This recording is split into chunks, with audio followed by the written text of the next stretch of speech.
Revolução foi violentíssima em 30, porque o rei saiu fácil, ele se traiu fácil, mas a igreja foi muito perseguida.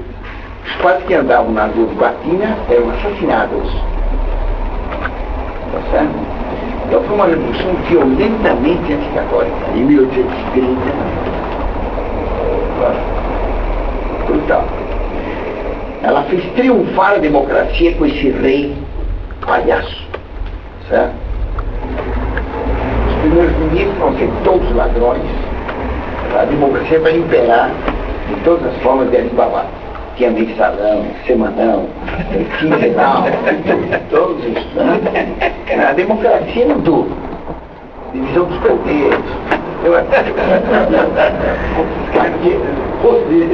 Aqui, patriotismo, o vivo de Piranda, foi mono. Então, a Revolução na França foi bem violenta. Ela vai fazer triunfar o liberalismo. Então, quem vai triunfar a Revolução Francesa vai ser o Duque de Orleans, Luís Filipe de Orleans, rei dos franceses. Vai triunfar o capitalismo, a liberdade de religião, a liberdade de imprensa, etc. Isso vai ser uma revolução enorme, porque no mesmo ano vai ter revolução na Bélgica. A Bélgica é um país chato, certo? Chato, que nem cabelo de série. Tudo plano. Um cheiro de vaca por todo lado. Tem vaca por todo lado. Qualquer lugar que você vai da Bélgica, tem cheiro de vaca. Bem, a Bélgica é dividida com dois povos de fala diferentes. O oeste da Bélgica fala francês. O leste fala o flamengo, que é um dialeto do holandês, que é um dialeto alemão. Já o alemão é incompreensível. O holandês, que é um dialeto, o flamengo, pior ainda. Então eles nunca se entenderam. Para vocês compreenderem, aqui está. Aqui está a Bélgica, aqui está a Holanda. Não? A Holanda é um brejo, País Baixo, capital Sodoma. Aqui está a Inglaterra, está Londres. Aqui é a passagem mais estreita do Canal da Mancha, Canal da Mancha. Certo? Aqui tem a cidade de Calais, na França. Então chama-se aí o Passo de Calais. São 76 quilômetros. Se vê de um do outro lado.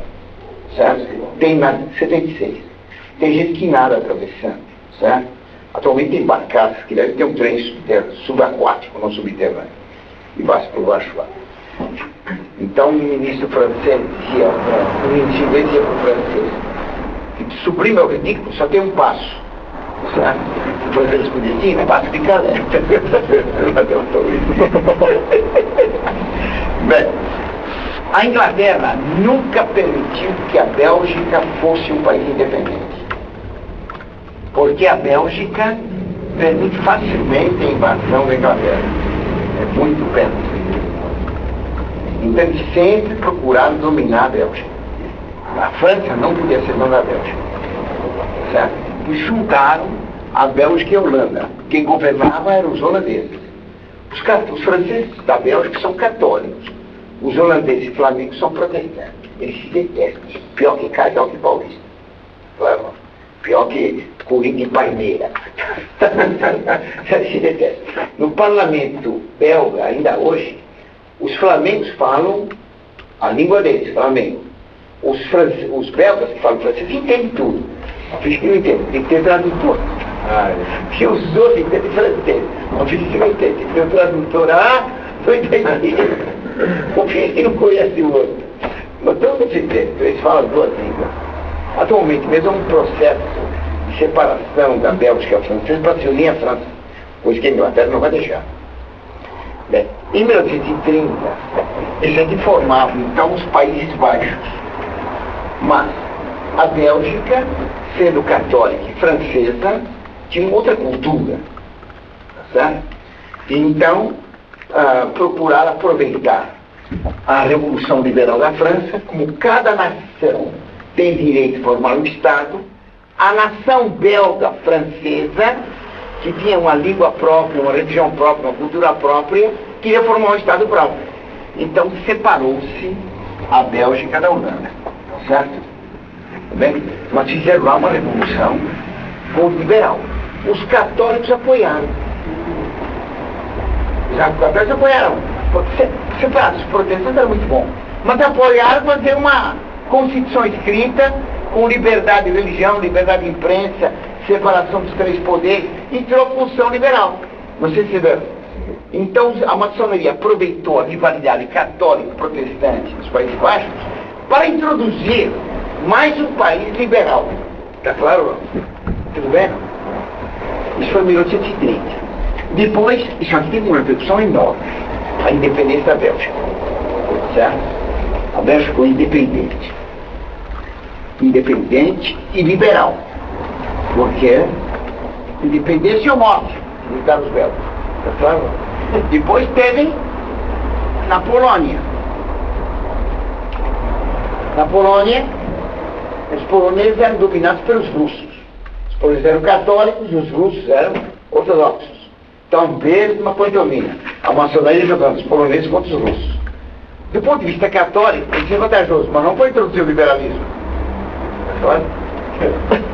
O czar da Rússia era Nicolau I. O czar Alexandre tinha fugido e desaparecido.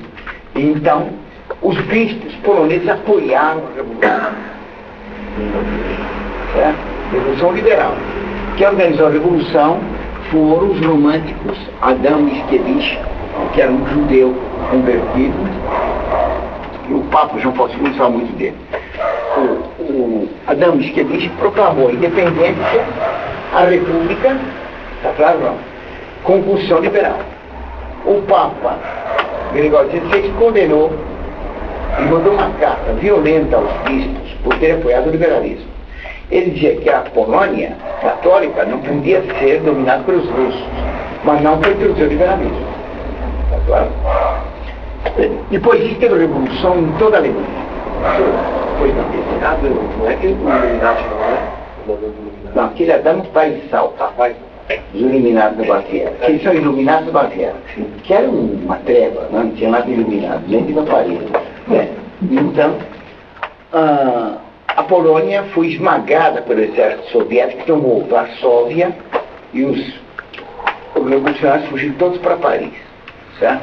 Foi aí que o Chopin foi para Paris. Bem, mas teve a revolução na Alemanha. O rei da Prússia, Frederico Guilherme IV, ele era contra o liberalismo. E disse que ele não permitiria trocar a fidelidade monárquica e feudal por um papel escrito com parágrafos e artiguinhos. Está claro? Muito bom, né? Mas ele não podia deter tudo, porque na Alemanha tinha 400 estados. Então houve revolução na Alemanha em muitas regiões. Então teve revolução no Saxe, teve revolução no Palatinado, teve Palatinado, isso na Renânia, teve em Hesse-Kassel, depois teve revolução em Frankfurt. Então, em todos os lugares se convocaram parlamentos e constituições. Está claro? Mesmo na Prússia, em Berlim, teve uma revolta e o rei foi obrigado a ceder, claro, começando a introduzir o liberalismo. Depois teve revolução na Itália. A revolução na Itália foi em Roma, teve revolução em Viena, que logo foi abafada, mas teve revolução em Roma, teve revolução em Módena, em Parma, uma porção de lugares da Itália, tudo liberal. Tá claro? Então foi uma febre. Então, 1830 foi, na Europa, um incêndio de liberalismo. Esse incêndio foi passageiro. Na França ele teve um grande triunfo, tá claro? Porque ficou 18 anos no liberalismo, e teve triunfo na Bélgica. Nos outros lugares foi logo abafado. Foi logo abafado. Na Alemanha, na Itália, foi tudo abafado. Bem, ele triunfou na Bélgica e... Onde? Na Bélgica e na França teve sucesso grande. Na Polônia. Na Polônia não, foi. Então os russos acabaram com eles. Ah, é. Bom, no Brasil, a notícia chegou atrasada, claro. Foi chegar só em 1931. Então aqui, os jornais começaram. Bom, aqui no Brasil, os jornais aqui diziam que todo mundo fez revolução, e no Brasil não tem cabimento essa. Mas assim, que o Brasil vai ter que fazer uma revolução. Derrubar o exército na França, não vai derrubar o Dom Pedro I, vai derrubar o Dom Pedro I. Mas assim, quem fazia era aquele que agora é rua lá no centro, Ribeiro Badarão. Era um italiano, maçom, porque todo maçom vira rua. Vai pro inferno e vira rua em São Paulo. Deixa o cartão de visita na placa. Claro. Bem, tudo bem? Então, lá foi. Está falando de quem? Do Ribeiro Badarão.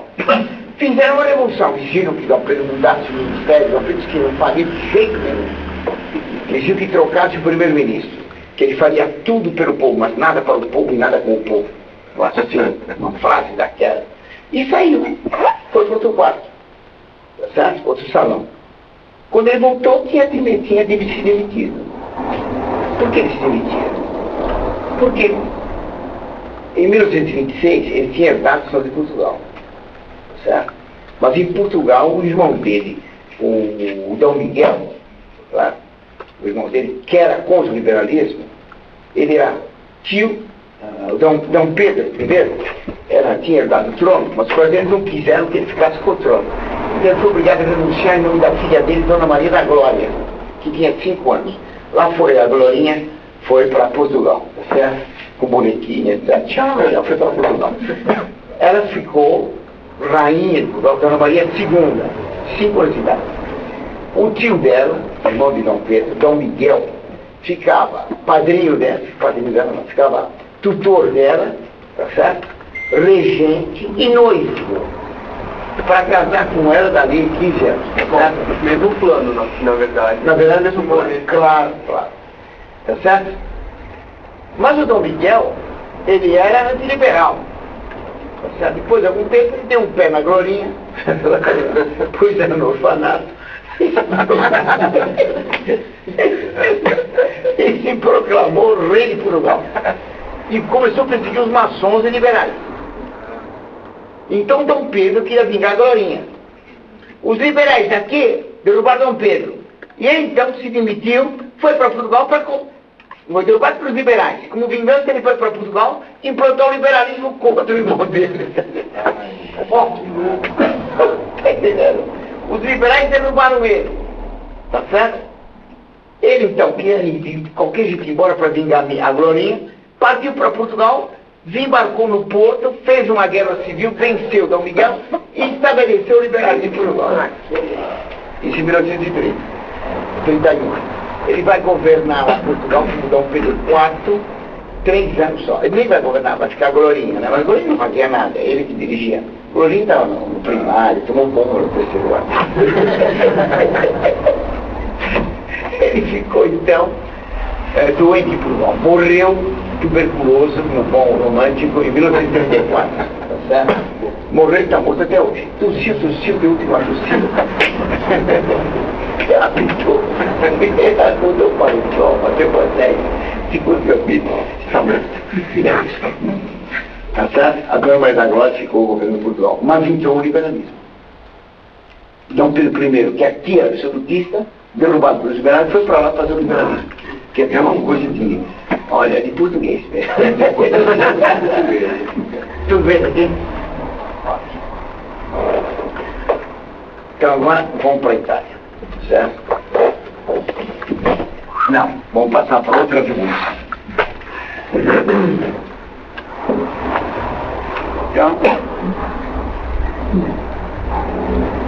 aqui Luís Filipe vai governar a França de 1830 até 1848, quando vai ter uma revolução socialista, claro, porque ele é liberal, vai ter o socialismo.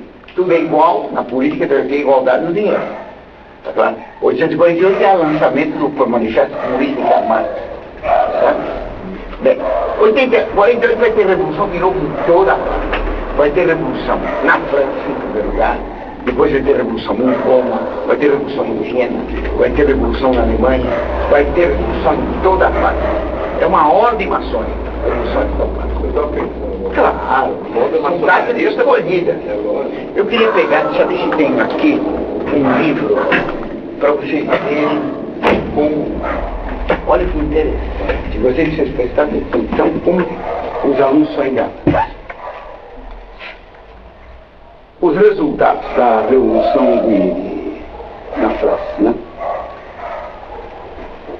Certamente não havia conspiração internacional para derrubar a velha Europa monárquica, mas as trocas de obras históricas ou literárias, as correspondências entre os imigrados políticos e seus compatriotas que tinham ficado em seus países de origem, as relações abertas entre a sociedade secreta, entre as lojas maçônicas, tinham contribuído,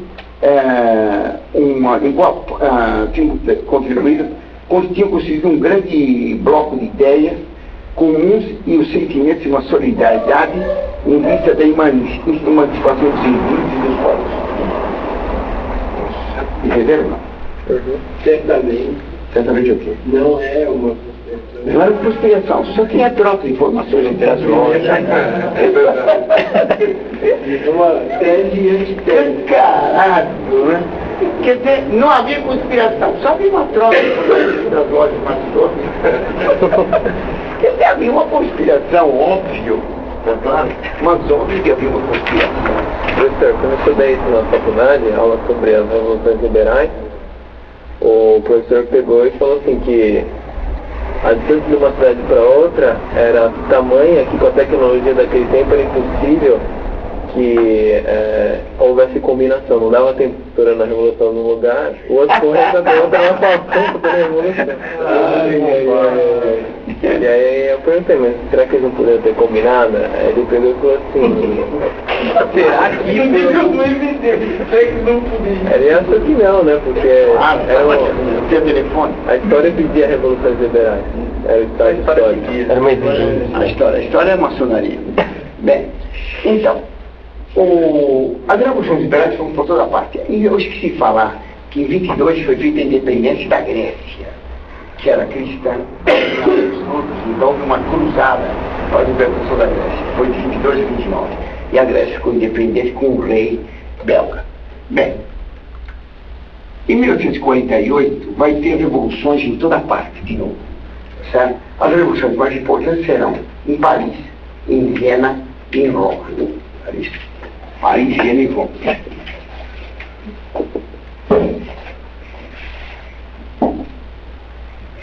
O problema é que, em 1846, foi eleito Pio IX.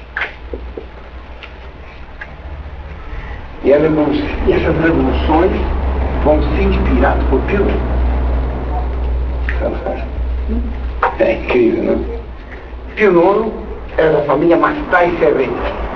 Na família Mastai existia na Itália afinidades sobre liberais. Na família Mastai até os gatos são liberais. Os gatos eles têm igualdade, liberdade, fraternidade. Pio IX, ele teve uma juventude muito boa, ele pertencia ao AC, mas a família toda era liberal, e ele ficou liberal. Ele era epilético e recebeu uma graça de Deus, foi curado milagrosamente, e foi epilético de separo. Estava com um padre, e ficou bispo de Imola, certo? De Samaria, onde quer por isso. Em Imola tinha sido bispo também Pio VII, que ele vai tomar como modelo. Pio VII era liberal e apoiou Napoleão. Ele vai apoiar também o liberalismo. Ele vai defender o liberalismo. Pio IX. A família dele é liberal, ele vai ser liberal. Quando ele foi eleito, o cardeal rival dele, o cardeal Lambruschini, que era um cardeal bem conservador, antiliberal, mas ganhou Pio IX. Ele vai tomar como secretário de Estado o cardeal Gysi, que era também liberal. Gysi. Então, vai fazer uma dupla. Pio IX, Mastai Ferretti, com o cardeal Gysi, que vai ser o secretário de Estado. Os dois liberais. Ele vai convocar, a primeira coisa que ele vai fazer tomando o poder em 1846, fazer uma anistia.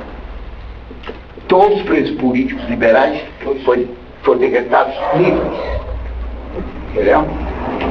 Então decretou livre. Aí todo mundo na cadeia.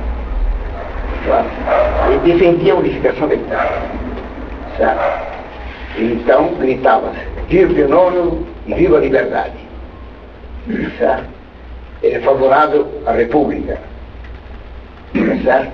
Ele determinou, então, a maçonaria gritava por toda parte do Pio IX. De tal maneira ele ficou símbolo da maçonaria, Pio IX, que o rei de Nápoles proibiu gritar viva Pio IX. Quem gritasse viva Pio IX era preso. São João Bosco proibiu os alunos dele de gritarem viva Pio IX. Poder gritar viva o Papa, não viva Pio IX. Ele não podia sair na rua, em Roma, se não tivesse festas enormes. Por nada. A maçonaria, por eles faziam, era verdadeiro triunfo. Ele era mais que o Pedro, certo? Na Itália. Certo? Então, um prestígio grosso. Por toda a Europa se dizia Pio IX e liberdade. Certo? Pio IX e a República. Porque ele defendia a República. Certo? Depois disso, ele montou uma câmara para ajudar a governar. Uma consulta de 24 membros.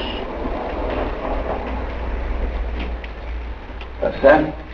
Falou que era necessário fazer a unificação da Itália, que era contra ele, porque a Itália é uma península, né? E o Papa era dono do joelho da Itália, que está em Roma. Se vai ficar na península, ele ia perder os territórios. Certo? Mas ele foi a favor da unificação. Fez uma consulta, uma Câmara de Deputados, que podia ajudá-lo a governar. Depois ele mandou fazer, otorgou uma Constituição. Ele mandou escrever uma Constituição e fez uma Constituição com liberdade de imprensa em Roma, liberdade de religião, em Roma. Tá claro? Todos os revolucionários do mundo, anarquistas, comunistas, tudo falando. Roma passou a ser a Havana daquele tempo. Tá certo? O Metternich dizia que nunca tinha imaginado que um Papa fosse defender a Revolução. Ele podia imaginar qualquer coisa, mas que um Papa fosse revolucionário, não podia compreender. Diz que ele ficou maçom nos Estados Unidos, não se sabe ao certo. Mas ele era todos maçons. Ele vai se converter depois. Mas aí é totalmente ruim. Ele nomeou o primeiro-ministro para governar. O primeiro-ministro era um tal de Rossi, maçom, que ficou primeiro-ministro governando no lugar dele. Claro? Tudo bem? Era tal prestígio de Pio IX a favor da maçonaria e da República, que quando começou a Revolução em Paris, a Revolução começou em fevereiro de 48, em Paris, contra Luiz Felipe, tá certo? Todo mundo defendia os revolucionários, o grito da França era vivo Pio IX, contra o rei Luiz Felipe.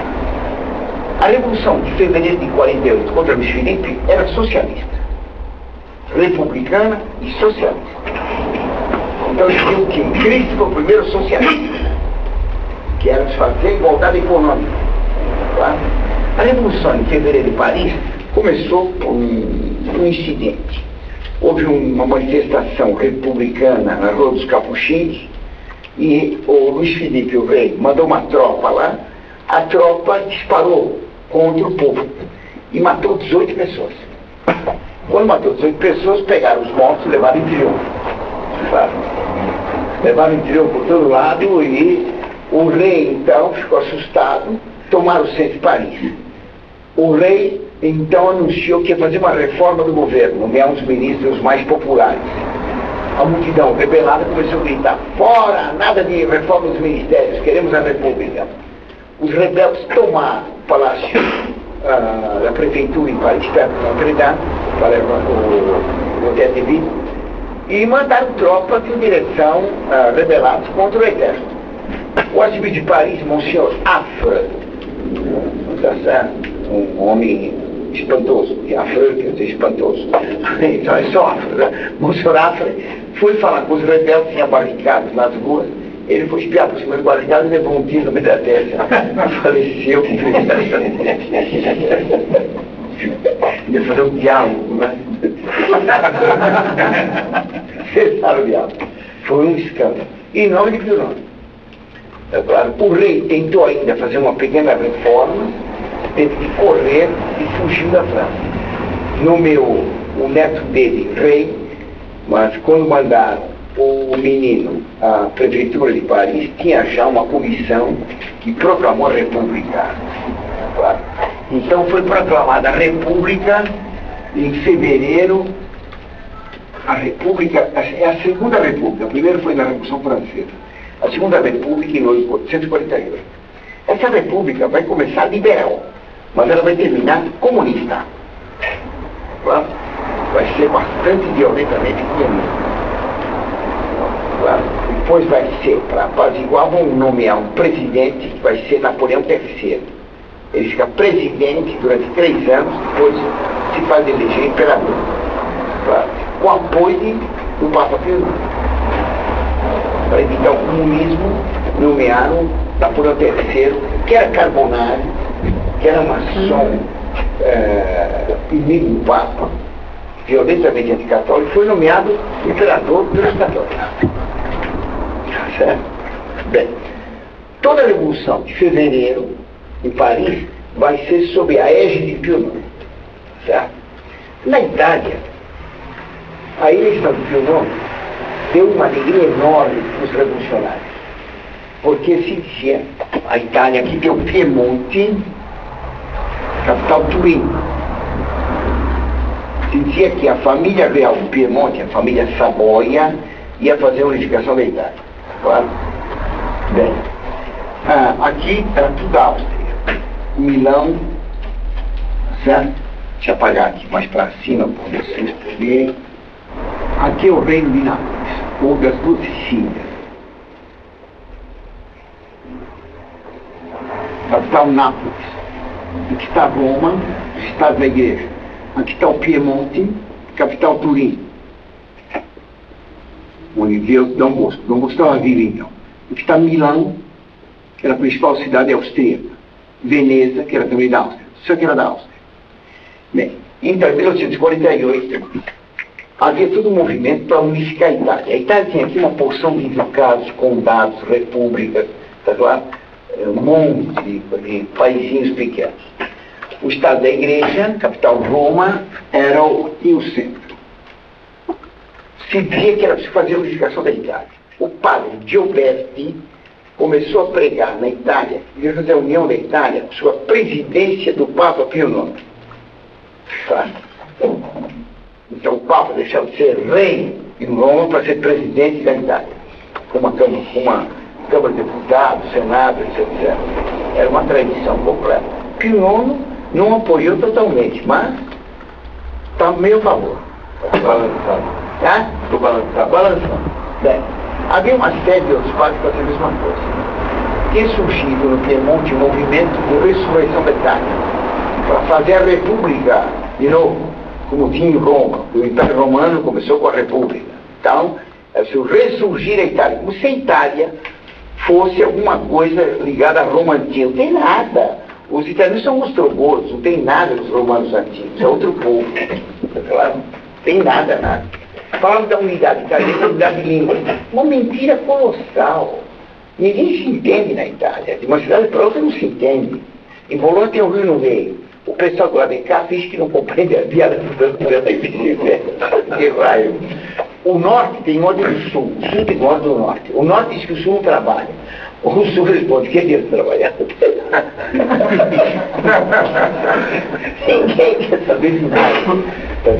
Cada cidade tem um vinho excelente, uma macarronada diferente. Cada cidade tem um prato diferente, um pão diferente, um vinho diferente, tudo diferente. E cada cidade tem ódio da vizinha. Prefere se unir ao Japão que for a cidade vizinha. Siamo uniti ai giapponesi. Città vicina, ma calzoni. Queremos saber deles. Todo mundo detesta o vizinho. Eu ia assim. Né? Meu pai ficava furioso, né? Porque ele me dizia, ele ficou me dizendo, que Itália é o maior país do mundo, certo? Depois ele dizia, napolitanos, vagabundos, os vênetos, contadini, ignoranti, bolognesi, ladri, os ubriachi, os assassini, italiano. Pai, como é que ninguém presta ele tá junto, tudo ficou o maior país do mundo? Família! Ele ia pra fora com a loja, não tem cabimento. E me fazem uma coisa curiosa. Espero por essa cidade de Lucca, minha avó de Lucca. Tem uma história de Lucca, acho que talvez tenha em casa ou aqui, são 3 volumes. A história de Lucca, são 3 volumes de tamanho. Lucca é um pouco maior que aqui o Cambuci. Acho que não é maior que o Cambuci. Os 3 volumes têm uma quantidade de homens famosos no mundo inteiro, uma coisa incrível. Florença, Veneza venceu o Império Turco, que é desde o Gibraltar até a Oceania. Uma cidade só. Juntou tudo com uma porcaria. Todas as guerras que a Itália fez depois que juntou tudo, ela só correu. Porque a Itália, depois de 1870, quando se unificou, ela ganhou todas as corridas militares que houve. Pra cá, pra lá, pra cima, pra baixo, na África, nas montanhas do deserto. Sopra le nuvole del deserto infinito, lungo le spacce. Ninguém ganha essa corrida. Na Segunda Guerra Mundial, quando os italianos invadiram não, estavam na Líbia, não, estavam na Líbia quando invadiram o Egito. Os italianos tinham 130 mil soldados, os ingleses tinham 4 mil. Os ingleses prenderam quase todos. O pai de um aluno meu foi preso nessa ocasião. Então ele contava para o filho que quando eles foram todos presos, foram para o Cairo, todos prisioneiros, o vagão dele, o trem, tudo escrito no pichado lá. Finita la guerra! Como era? Viva la pace! Viva! Siamo prisioneiros! Tudo contente. Porque o acampamento de prisioneiros alemães era uma tristeza. No Natal tinha festa, cada campo podia fazer uma festa. O campo alemão era uma tristeza. O campo italiano ia todo mundo lá, inglês, americano, todo mundo, porque no campo italiano era uma festa, vinho, saúde. Acabou a guerra. No treino, andiamo ao Cairo, viva! Vamos para o Cairo, não como conquistador. Um prisioneiro. Não tinha tristeza nenhuma, todo mundo cantava, uma festa. A guerra de morte. No campo de concentração. Tudo bem. Então, eu estava falando de que a Itália, então, queriam fazer a unificação. Querer fazer a união da Itália é um absurdo, não tem isso. Por exemplo, o Berlusconi, conhece o Berlusconi? O primeiro-ministro, ele parece que é dono de um time de futebol, né? É do Milão. Mas o Berlusconi, ele quer fazer independência. Quer separar o norte do sul, que o sul não trabalha. Agora onde começa o sul? O sul, por exemplo, começa simplesmente.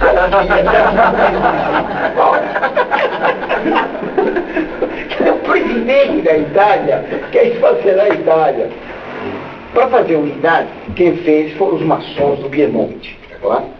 Os maçons do Piemonte, eles, Mazzini, fundou uma sociedade assim um pouco oculta, né? Chamada La Giovane Italia. A Giovane Itália. A Jovem Itália. Claro? Querendo fazer uma unificação contra a prepotência de Tedeschi. Tedeschi são os alemães. Tedeschi duri, dizia minha avó. O alemão que absurdo. Então, um grande ódio dos alemães. Certo? O apoio do Papa. É tudo maçom. Além do Mazzini, o Conte Cavour, que era um bandido também maçom, tudo maçom. Depois Garibaldi. O Máximo d'Azeglio, que passa por católico, canalha. Máximo d'Azeglio. Tá? E todos protegidos pelo rei da Savoia, pelo rei do Piemonte, Carlos Alberto, e rei Galantuomo, o rei cavaleiro de Tirol, claro? Vai ter uma surda daquela. Bem, então, em 1848, teve a Revolução em Viena. Revolução Liberal. uma bagunça. Então, quando começou a bagunça em Viena, os italianos, que estão ocupados lá em Viena, Viena é longe, bagunça, quase no teto. Então, o Piemonte invadiu o Milão. E tomou Milão. Os austríacos eram poucos. Os austríacos fugiram, foram para a Áustria lá em cima, atravessaram os Alpes. O Papa mandou tropas, toda a Itália apoiou. O Papa mandou tropas até o Rio Pó. Claro. O rei de Nápoles mandou uma frota que foi pedalando devagarinho, que furou o pneu do navio parado, furou o pneu, bem devagarinho para chegar tarde. Imagina, chegar cedo que não tá. Tem que esperar a guerra acabar para chegar. Vai chegar logo, vai levar um tiro. Isso não tem cabimento. Só tiro é só no teatro. Na realidade, nada disso. Fomos devagarinho. Na guerra o pessoal morre. Então, os italianos vão devagar para a guerra. Para sair da guerra é outra velocidade.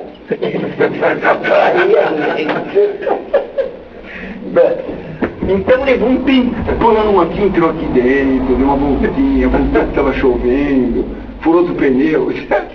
Bem, então, depois da derrota dos austríacos, eles mandaram um novo exército, o general Radetzky, que era daqueles alemães, um austríaco, bigodudo, ele ficou até o Marshal Radetzky. Ele entrou, mas entrou para guerrear com tudo, matando todo mundo, uma coisa impressionante. A tropa tomou Milão e foi invadir o Piemonte. Os piemonteses caíram em velocidade extrema para voltar para casa, claro, para trocar de sapato, tinha chovido. Então, mandaram para o Papa pedir socorro, que o Papa atacasse os austríacos estavam indo para lá. Se atacasse os austríacos aqui, os piemonteses da Itália pegavam os austríacos no sanduíche. Sanduíche de salsicha austríaca, uma delícia. O Papa disse que não ia, porque eles eram católicos, o Papa não podia guerrear católicos. Então a maçonaria terminou uma revolução em Roma. O Papa, que era o xodó do mundo, liberal, agora não podia sair na rua. Então, sair na rua era vaiado, ameaçado. Ele tinha que se fechar no Vaticano.